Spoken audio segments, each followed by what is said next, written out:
Today we're taking a look at the ASUS VG28UQL1A 28-inch 4K HDMI 2.1 gaming monitor. We'll get it connected to my gaming PC and my PS5 to see just how good it is. Stay tuned because after this video I'm going to do a head-to-head comparison against the Samsung G70A, which is the monitor I'm currently using, to see which one I'm going to keep. Let's roll that intro.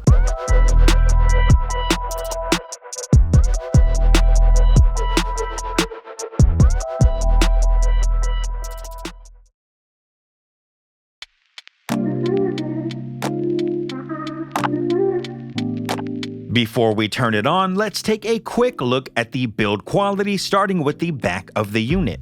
It's housed in a pretty solid hard plastic shell, and while it won't win any awards for Tank of the Year, it does feel more solid than your typical Dell monitor. There's a cable management snap-on cover that allows you to run cables from the sides to the bottom of the stand. Now, I wasn't a fan at first, but honestly it hides cables just fine. Taking a look at the connections from left to right, we have your power connection, a USB 3.0 upstream port, and two USB 3.1 ports.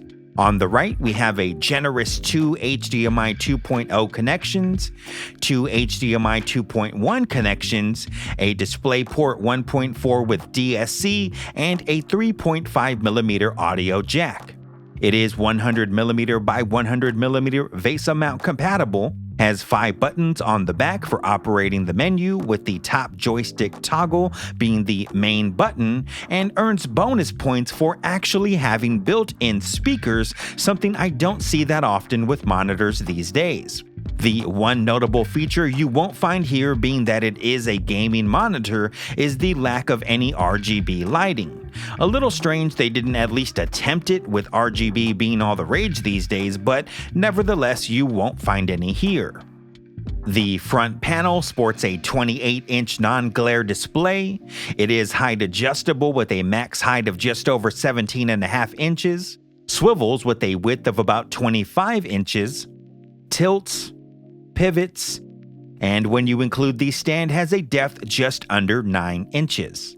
Some notable menu options you'll find include variable overdrive, which I prefer to keep it simple at level 1, adaptive sync, Game Plus, which allows you to display a crosshair or FPS counter, and let's be honest, looking at the fonts here and the crosshair used, I'm not quite sure why they chose these specific designs. It just kind of feels outdated. We then have Game Visual, which accesses your preset modes. I prefer sRGB with a little bit of dimming on the brightness. And finally, Shadow Boost, which is supposed to help bring out the shadows but introduces strange artifacts. For instance, just look at the black blemish following my cursor. Side note, you can download and install the Display Widget Lite app if you prefer to control your settings via software. For gaming, I think the display provides a beautiful and vivid experience with its fast IPS panel. If you've got the power, you'll get 144 Hz, and I personally tested and verified that you will get 120 frames per second on PS5 with the native 4K 120Hz HDMI 2.1 connections. It's got 300 nits of brightness with Display HDR 400, G-Sync with variable refresh rate, AMD FreeSync Premium, 1 millisecond response time, display stream compression, extreme low motion blur sync. Overall, this is a solid monitor for gaming, but don't take my word for it. Let's check out some gameplay followed by a backlight bleed test and see for yourself.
So, can it serve a dual purpose as an editing monitor? With 90% DCI-P3 and no mention of sRGB or Adobe RGB, I gave it a shot anyway and edited this photography session using this monitor with the sRGB preset, and my client was more than happy.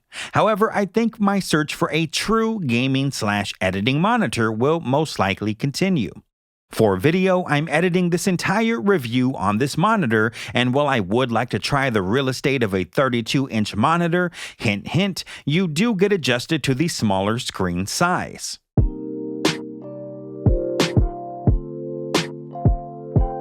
Is it enough to beat the Samsung G70A I've been using the last several weeks? You're going to have to wait for my follow-up video coming soon as I put them head-to-head against each other and decide which one I'm going to keep. Let me know in the comments below which one you think that will be. Now that's going to do it for today, so until next time, thank you for watching, stay tuned, and have a great day.